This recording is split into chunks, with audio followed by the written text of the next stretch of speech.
Hello बच्चों, welcome back to my channel.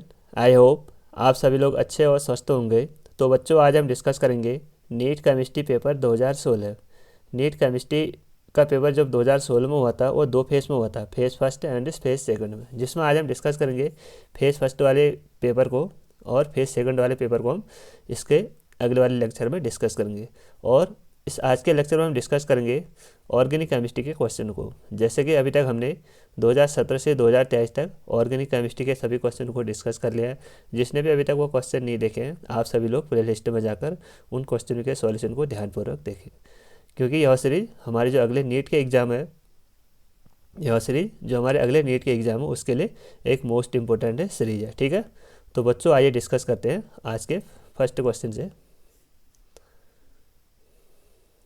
First question हमारा यहाँ पे एक कन्वर्जन का क्वेश्चन है। यहाँ पे हमको बताना है कि यहाँ पे हमको सबसे फर्स्ट में एसाइटिलीन दिया है, यानी CH ट्रिपल बॉन्ड CH दिया। उसके बाद यहाँ पे रिएजेंट दिया हमको NaNH2 in the presence of liquid ammonia, और फर्स्ट रिएजेंट ये है। और उसके बाद सेकंड रिएजेंट है हमारा एथाइल ब्रोमाइड यानी CH3CH2Br। उसके बाद यहाँ पे हमको कंपाउंड एक्स ऑब्टेंड हो रहा है। यहाँ पे हमको बताना है कि कंपाउंड एक्स हमारा क्या है।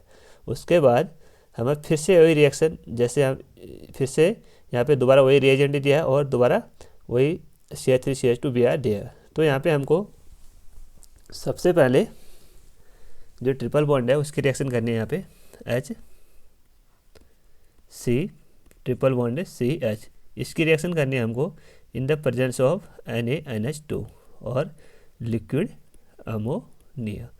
तो यहाँ पे देखो बच्चों, जो NaNH2 होता है ये एक स्ट्रॉन्ग बेस होता है। ये स्ट्रॉन्ग बेस होता है, यानी यहाँ से जो हमारा बेस आएगा वो क्या आएगा, हमारा नाइट्रोजन के पास क्या होता है हमारे लॉन पेयर ऑफ इलेक्ट्रॉन। ये लॉन पेयर ऑफ इलेक्ट्रॉन क्या करते हैं, यानी क्योंकि जो NH2 है एज ए बेस वर्क कर रहा है, तो ये यहाँ से टर्मिनल पोजीशन से हाइड्रोजन को रिमूव करता है, टर्मिनल पोजीशन से हाइड्रोजन को अपनी ओर अट्रैक्ट करता है।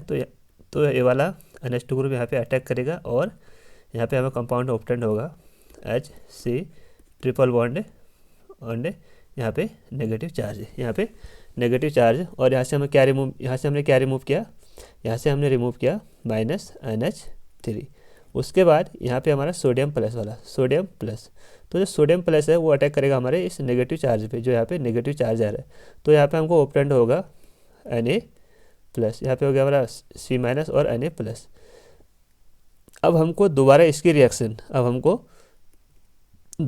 रिएक्शन करनी है CH3CH2Br के साथ, CH3CH2Br के साथ। तो यहाँ पे देखो, जो ब्रोमीन होता है वो हमारा नेगेटिव हो गया और जो कार्बन हो गया हमारा पॉजिटिव हो गया। ठीक है, अब आपको क्या करना है, पॉजिटिव को नेगेटिव के पास और नेगेटिव को पॉजिटिव के साथ ऐड करना है। तो यहाँ पे देखो, यहाँ से हमारा रिमूव हो जाएगा -NaBr, यानी सोडियम ब्रोमाइड यहाँ से रिमूव हो जाएगा। और यहाँ पे हमें ऑब्टेंड होगा CH3CH2। उसके बाद यहाँ से C triple bond CH, C triple bond CH। हमने क्या किया, इन दोनों को ऐड कर लिया। तो ये है हमारा कंपाउंड X, ये हमारा कंपाउंड X। तो इसका आईपैक नेम क्या होगा, देखो इसमें टोटल 4 कार्बन है, तो 4 कार्बन के लिए हम यूज़ करते हैं ब्यूट।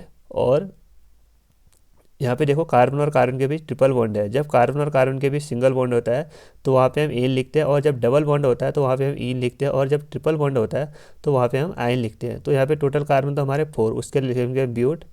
और उसके बाद यहाँ पे देखो फर्स्ट ही पोजीशन में हमारा थर्ड ग्रुप ट्रिपल बॉन्ड है, तो उसके लिए लिखेंगे ब्यूट 1 आयन, ब्यूट 1 आयन। तो कौन से ऑप्शन में है, ब्यूट 1 आयन, यानी आप इसको 1 ब्यूटाइन भी लिख सकते हो, आप इसको 1 ब्यूटाइन भी लिख सकते हो। तो यहाँ पे देखो ऑप्शन नंबर फर्स्ट और फोर्थ में ब्यूट 1 आयन है और सेकंड और थर्ड में नहीं है। ठीक है, सेकंड और थर्ड तो हमारा आंसर नहीं है, फर्स्ट और सेकंड है। ठीक है ना, फर्स्ट और फोर्थ है।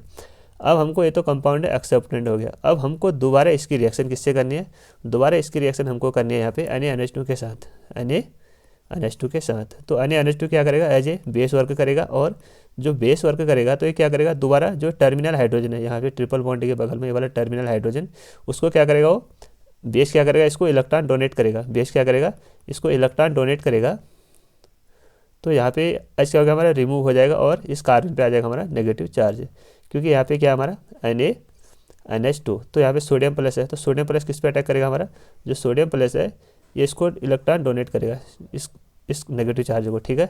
तो यहाँ पे हमें ऑप्टेंड होगा CH3 CH2 C triple bond C and A, ये हो गया हमारा पॉजिटिव चार्ज, ये हो गया हमारा नेगेटिव चार्ज। अब हमको क्या करना है, दोबारा इसकी रिएक्शन हमको इसके साथ करनी है, CH3 CH2 Br के साथ।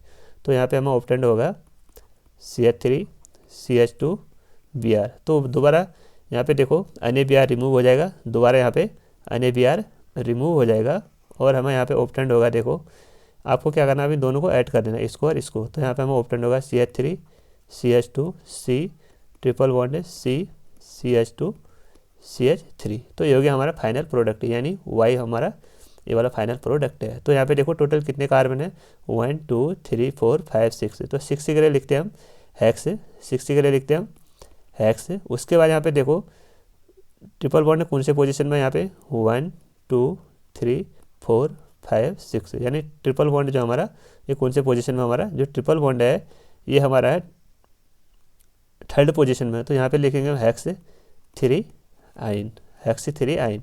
तो कौन से ऑप्शन में है, हेक्स 3 आइन, यानी option number first. Option number first क्या हो गया इसका राइट आंसर। फर्स्ट जो हमारा एक्स है वो हो गया हमारा X1 ब्यूटाइन, और जो हमारा Y है वो हो गया हमारा 3 हेक्साइन। आई होप आपको समझ में आ गया होगा। तो आइए अगला क्वेश्चन डिस्कस करते हैं। अगला क्वेश्चन है हमारा कार्बोनिल कंपाउंड से। The correct statement regarding the carbonyl compound with a hydrogen atom on its alpha position. यहाँ पे हमको कार्बोनिल कंपाउंड में क्या करना पड़ता है, रीअरेंजमेंट करना पड़ता है। उसके बाद हमको ये देखना पड़ता है कि उसको जो हमको दो अलग अलग कंपाउंड ऑपरेंड होते हैं उनको क्या कहते हैं। तो सपोज यहाँ पे देखो एक हमारा यहाँ पे कीटो कंपाउंड है RCH2 C double bond O and R, ठीक है। ये आ गया हमारा यहाँ पे कीटो कंपाउंड है, इसको बोलते हैं हम कीटो। कीटो क्यों बोले, यहाँ पे देखो यहाँ पे हमारा C double bond O group, जिसको बोलते हैं हम कीटो। तो यहाँ पे क्या होता है, दोबारा होता है यहाँ पे हमारा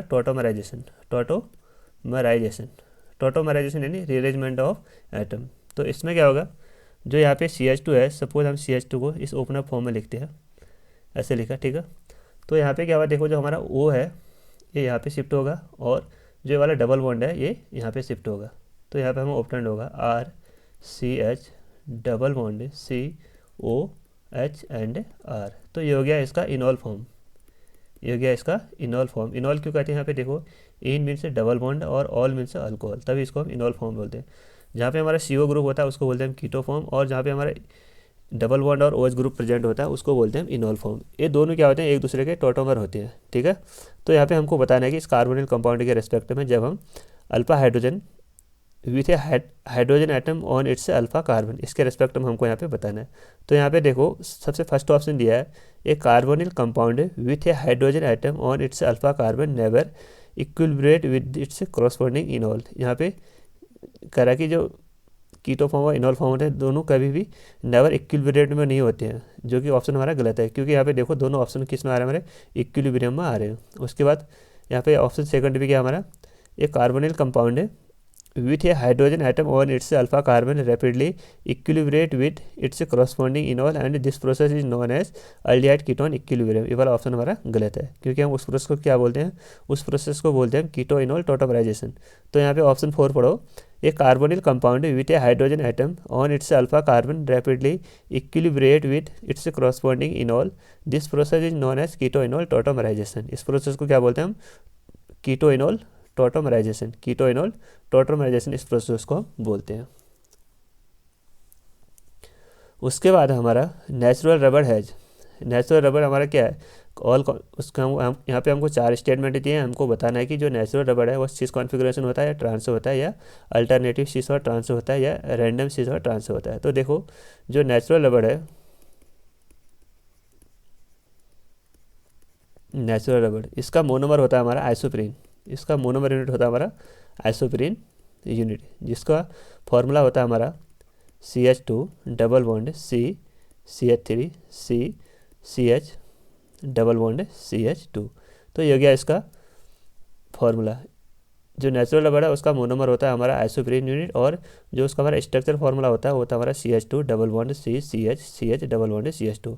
इसको बोलते हैं हम 2 मिथाइल, इसको बोलते हैं हम 2 मिथाइल 1,3 ब्यूटा डाइइन, इसको बोलते हैं हम 2-मिथाइल-1,3-ब्यूटाडाइन। यहाँ पे देखो सेकंड पोजीशन पे हमारा यहाँ पे मिथाइल ग्रुप है 1, 2, 3 एंड 4, और यहाँ पे देखो फर्स्ट और थर्ड पोजीशन हमारा डबल बॉन्ड है और टोटल कार्बन हमारे 4 है, तो उसको बोलते हैं हम 2-मिथाइल-1,3-ब्यूटाडाइन। तो यहाँ पे हमको बताना है कि ये तो हो गया हमारा नेचुरल रबर का मोनोमर। अब हमको बताना है कि जो इसमें ये वाले जो स्ट्रक्चर यूनिट है इसमें जो कॉन्फ़िगरेशन होता है किस टाइप का होता है, सिस होता है, ट्रांस होता है।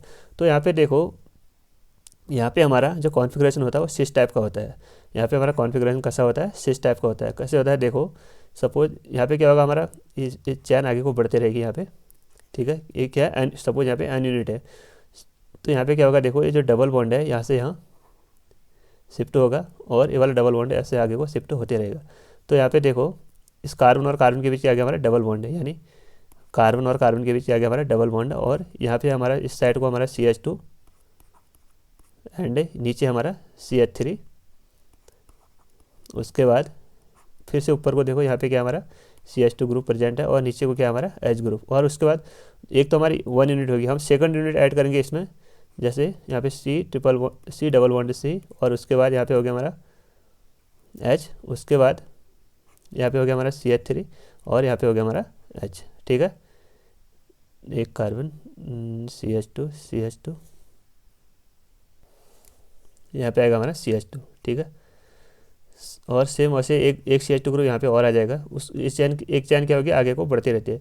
तो यहाँ पे देखो दोनों CH2 ग्रुप यानी जहाँ से हमारी चैन इंक्रीज होती जा रही है, ये दोनों ग्रुप क्या हमारे दोनों ग्रुप सेम साइड है, इसको बोलते हैं हम सिस फॉर्म।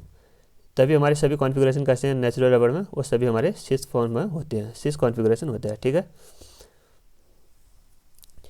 अगला क्वेश्चन है हमारा, in a protein molecule various amino acid are linked together by. यहाँ पे हमको बताना है कि जो अमीनो एसिड में जो प्रोटीन होते हैं वो कैसे जुड़े होते हैं, उसमें कौन सी लिंकेज होती है, अल्फ़ा ग्लाइकोसिडिक लिंकेज होती है या बीटा ग्लाइकोसिडिक लिंकेज होती है या पेप्टाइड बॉन्ड होते हैं या डेटिव बॉन्ड होते हैं। तो यहाँ पे देखो सपोज हम यहाँ पे अमीनो एसिड लेते हैं, सबसे सिंपलेस्ट वाला ग्लाइसिन, जिसका फॉर्मूला होता है हमारा NH2 CH2 C double bond O and H। Suppose हम इसका एक मॉलिक्यूल और लेते हैं, हो गया हमारा NH2 CH2 C double bond OH। तो यहाँ पे क्या होगा देखो, यहाँ से होता है जब हम दोनों अमीनो एसिड को ऐड करते हैं तो यहाँ पे होता है हमारा कंडेंसेशन, और यहाँ से हमारा H2O रिमूव होता है। यहाँ से क्या होगा हमारा H2O रिमूव होगा, कार्बोक्सिलिक एसिड से OH जाता है और एमीन से H जाता है, तो यहाँ पे हमारा H2O रिमूव होगा यानी कंडेंसेशन होगा। तो यहाँ पे हमको ऑप्टेंड होगा NH2 CH2 C double bond O NH CH2 C double bond O OH। तो यहाँ पे देखो इस CO double bond C double bond O NH group को बोलते हैं हम, यानी इस लिंकेज को बोलते हैं हम पेप्टाइड लिंकेज। इस लिंकेज को बोलते हैं हम पेप्टाइड लिंकेज यानी पेप्टाइड बॉन्ड। तो यहाँ पे देखो जो अमीनो एसिड होते हैं वो पेप्टाइड बॉन्ड के थ्रू जुड़े होते हैं, वो सभी पेप्टाइड बॉन्ड के थ्रू जुड़े होते हैं। और जो यहाँ पे ग्लाइकोसिडिक बॉन्ड है, ये ग्लाइकोसिडिक बॉन्ड हमारे कार्बोहाइड्रेट में प्रेजेंट होता है, ठीक है। जो ग्लाइकोसिडिक बॉन्ड होता है कार्बोहाइड्रेट में प्रेजेंट होता है। आइए अगला क्वेश्चन देखते हैं। अगला क्वेश्चन हमारा, which of the following reagent would distinguish cis cyclopenta one two diol from trans isomer. यहाँ पे हमको एक कंपाउंड दिया है साइक्लोपेंटा 1,2-डाइऑल, जिसका सिस फॉर्म भी है और ट्रांस फॉर्म भी है। इन दोनों को हमको डिफ्रेंशिएट करना है, और यहाँ पे हमको अलग अलग रिएजेंट दिए हैं। तो यहाँ पे देखो सबसे पहले हम यहाँ पे कंपाउंड को लिखेंगे सिस साइक्लो,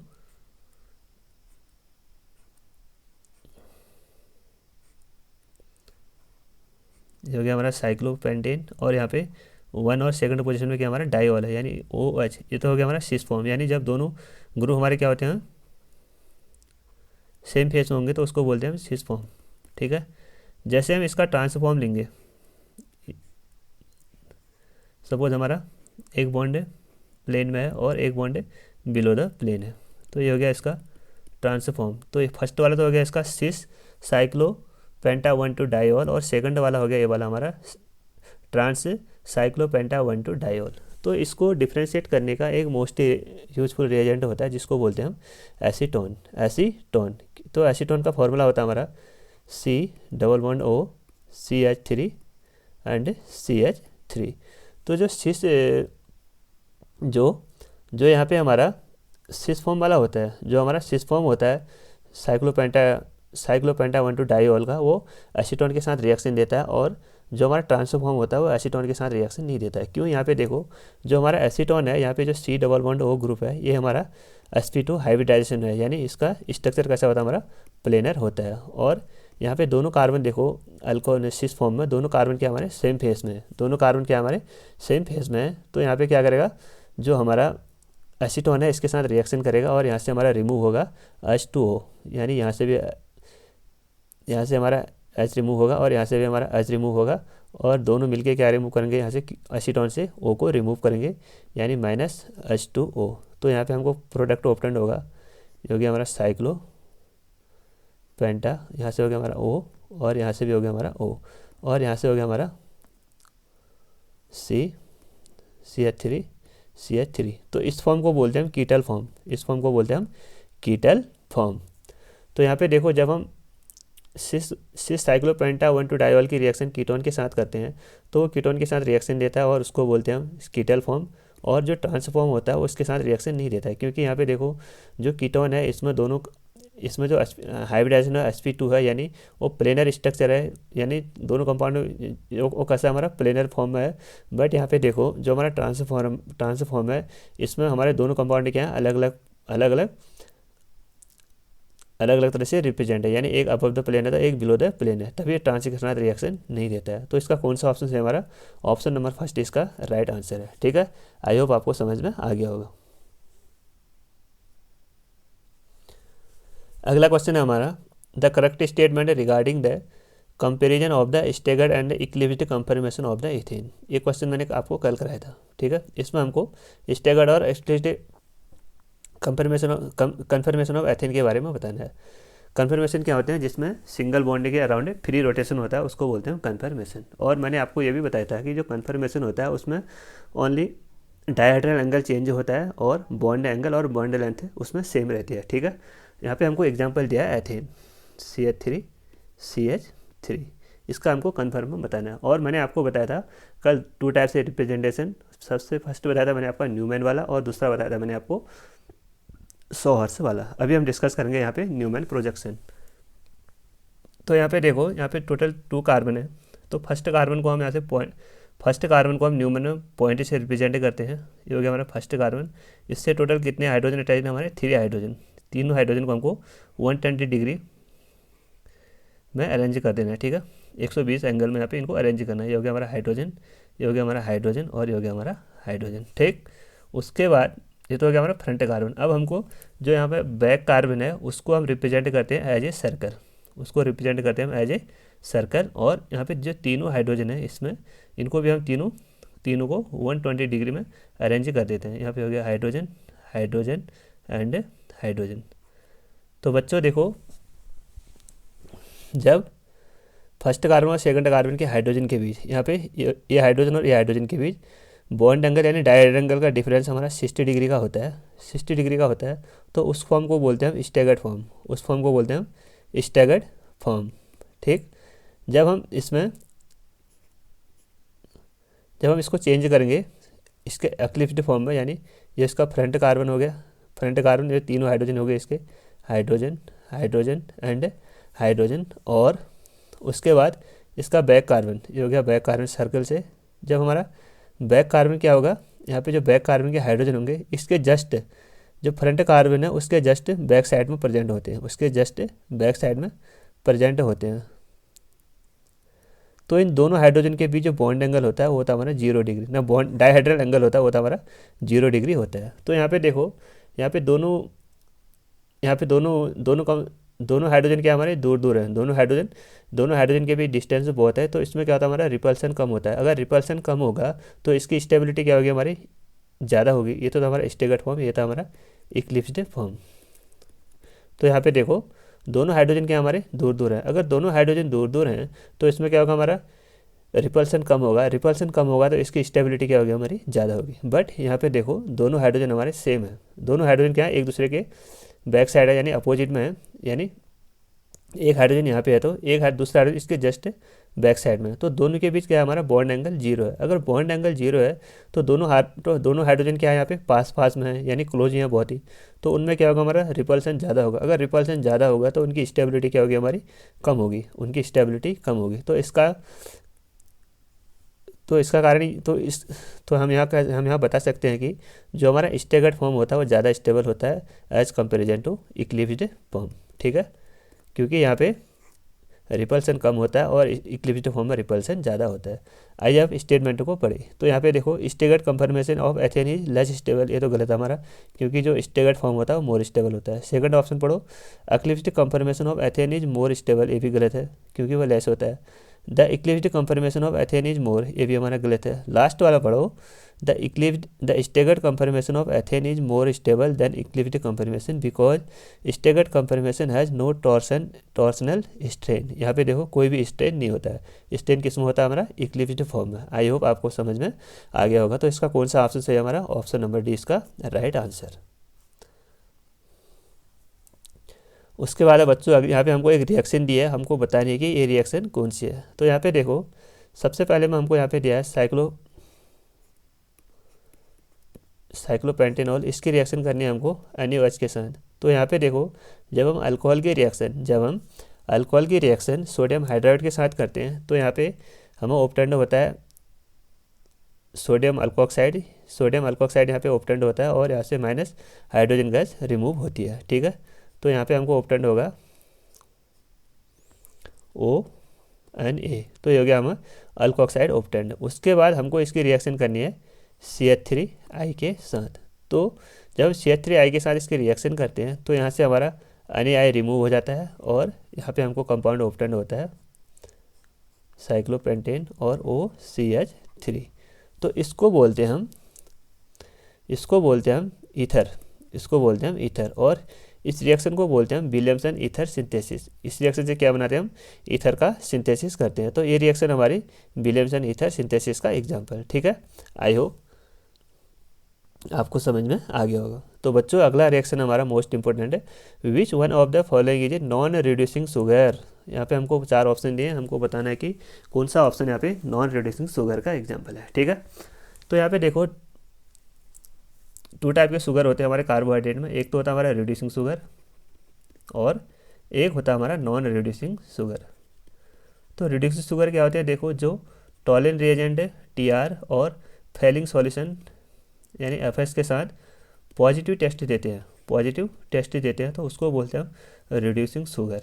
बट जो हमारे नॉन रिड्यूसिंग शुगर होते हैं वो टॉलेंट रिएजेंट है एंड फेलिंग सॉल्यूशन के साथ नेगेटिव टेस्ट देते हैं, तभी हम उसको बोलते हैं नॉन रिड्यूसिंग शुगर। और उसके बाद जो हमारा रिड्यूसिंग और नॉन रिड्यूसिंग शुगर को हम डिफ्रेंशिएट इस बेस में भी करते हैं कि अगर हमारा अगर यहाँ पे हेमी एसिटल या कीटल ग्रुप प्रेजेंट होगा, हेमी कीटल ग्रुप प्रेजेंट होगा तो वो रिड्यूसिंग शुगर का एग्जांपल होगा। और बट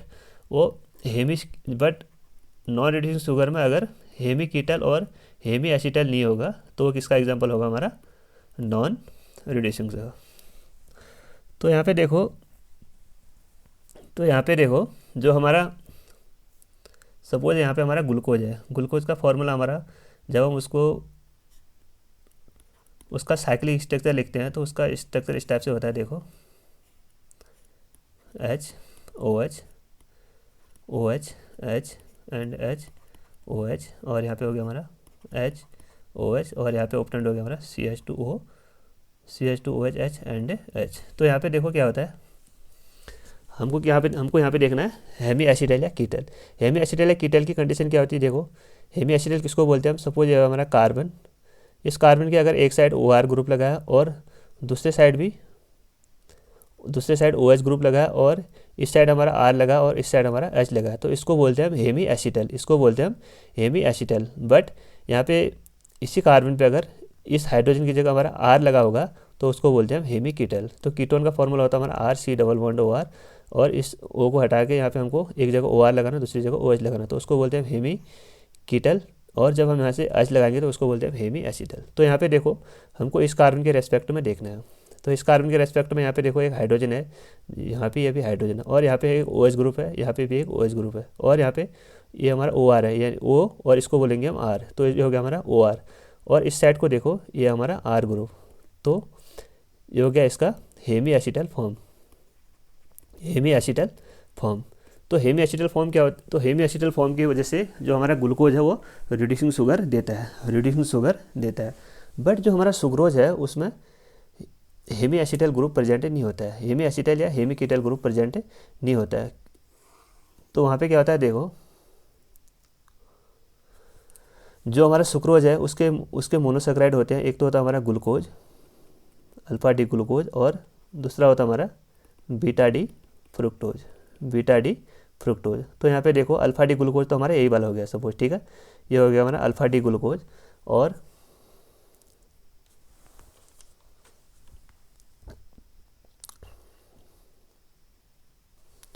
जब हम यहाँ पे बीटा डी ग्लूकोज को लेंगे, यानी यहाँ से इस बॉन्ड को हटाएंगे, हमारे यहाँ पे ग्लाइकोसिडिक बॉन्ड आएगा, यहाँ पे आएगा हमारा CH2, हमको क्या लिखना है यहाँ पे बीटा डी ग्लूकोज, ये हो गया हमारा O यहाँ पे, एक मिनट, ये हो गया हमारा CH2OH, और ये हो गया हमारा OH H एंड OH। तो ये तो हो गया हमारा alpha D glucose, alpha D glucose ये वाला हो गया, और ये हो गया हमारा beta D fructose, beta D fructose. तो यहाँ पे देखो इस कार्बन के रेस्पेक्ट में, इस कार्बन के रेस्पेक्ट में यहाँ पे तो हमारा हाइड्रोजन है, ठीक है। सबसे पहले मैं आपको यहाँ पे फिर से यहाँ पे हेमी एसिटल रिप्रेजेंट कर रहा हूँ। यहाँ पे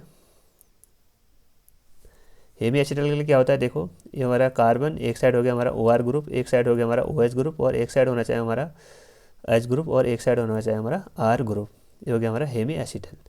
तो यहाँ पे देखो इस कार्बन के रेस्पेक्ट में यहाँ पे हाइड्रोजन है, ठीक है, यहाँ पे R है, यहाँ पे ठीक है, बट यहाँ पे OR है, यहाँ पे ये भी ठीक है, बट यहाँ पे देखो OH ग्रुप, यहाँ पे तो OH ग्रुप है, बट यहाँ पे OH ग्रुप प्रेजेंट नहीं है, इस कार्बन के रेस्पेक्ट में OH ग्रुप प्रेजेंट नहीं है। सपोज आप किसी भी ईथर के रेस्पेक्ट में देखो, वहाँ पे हमको क्या होगा, OH ग्रुप प्रेजेंट नहीं मिलेगा, तो उसके कारण क्या होगा, ये हेमी एसिटल टेस्ट नहीं दे रहा है। अगर हेमी एसिटल टेस्ट नहीं देगा तो इसको बोलते हैं हम नॉन रिड्यूसिंग शुगर। तो ये अगर हेमी एसिटल टेस्ट ही नहीं देगा तो ये नॉन रिड्यूसिंग शुगर होगा, ठीक है। जो हमारा कीटोन होता है वो होता है हमारा नॉन रिड्यूसिंग शुगर। यहाँ से क्वेश्चन बहुत बार पूछा जाता है, ठीक है।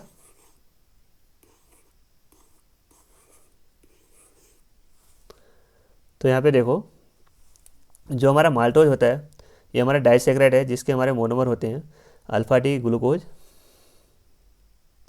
ये हमारे जो माल्टोज है ये 2 ग्लूकोज से मिलकर बनाता है, और जो लैक्टोज है इसमें ये भी हमारा डाइसेक्राइड है, इसमें ग्लूकोज और गलेक्टोज होता है। और जो ग्लूकोज है ये तो हमारा मोनोसेक्राइड है, और जो सुक्रोज है इसके 2 मोनोसेक्राइड होते हैं, एक तो होता है हमारा अल्फा डी ग्लूकोज और दूसरा होता है हमारा बीटा डी फ्रुक्टोज।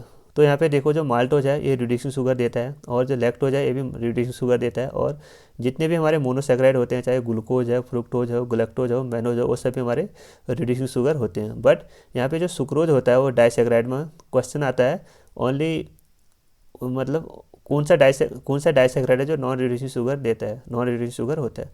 तो यहाँ पे जो हमारा सुक्रोज होता है वही डाइसेक्राइड हमारा नॉन रिड्यूसिंग शुगर होता है, और जो माल्टोज और लैक्टोज हैं वो रिड्यूसिंग शुगर होते हैं। और जितने भी हमारे पॉलीसेक्राइड होते हैं, चाहे स्टार्च हो, सेलुलोज हो, ग्लाइकोजन हो, वो सभी भी हमारे नॉन रिड्यूसिंग शुगर होते हैं, ठीक है।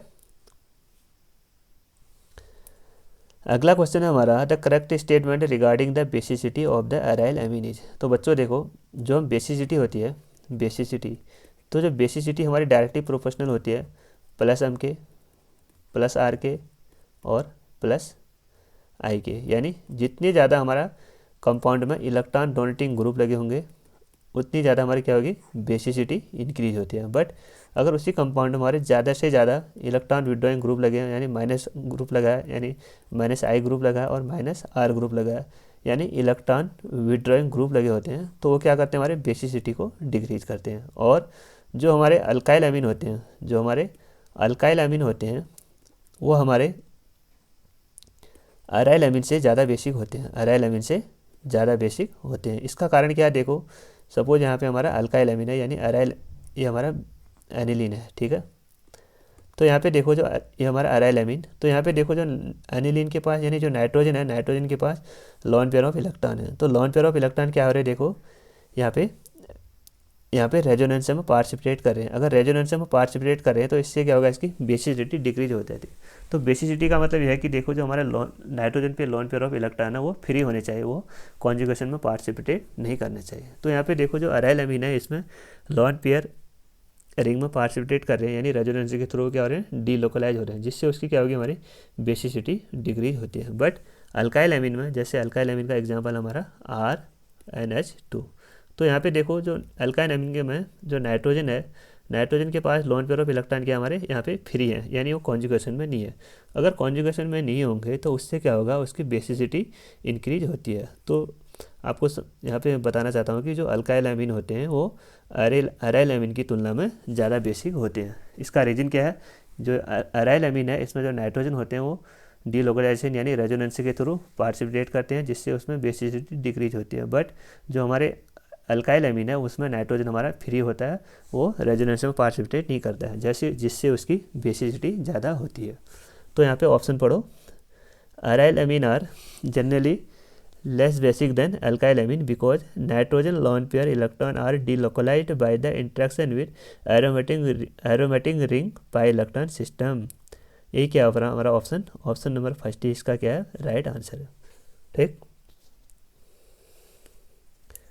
उसके बाद है यहाँ पे the correct statement regarding RNA and DNA। यहाँ पे DNA और RNA के रिगार्ड यहाँ पे हमको अलग अलग स्टेटमेंट दिए हैं और हमको बताना है कि इसमें कौन से बेस होते हैं। ठीक है बच्चों, जो देखो जो RNA है राइबोन्यूक्लिक एसिड, तो इसमें क्या होता है, जो हमारा शुगर होता है वो राइबोज होता है, जो RNA में शुगर होता है वो हमारा राइबोज होता है, और जो हमारा DNA है उसमें जो हमारा शुगर होता है वो 2-डीऑक्सी राइबोज होता है, वो क्या होता है हमारा 2-डीऑक्सी राइबोज होता है। ठीक है, तो ये तो क्या जा रहा है, मेमोरी बेस्ड क्वेश्चन है। तो यहाँ पे देखो ऑप्शन नंबर सेकंड में द शुगर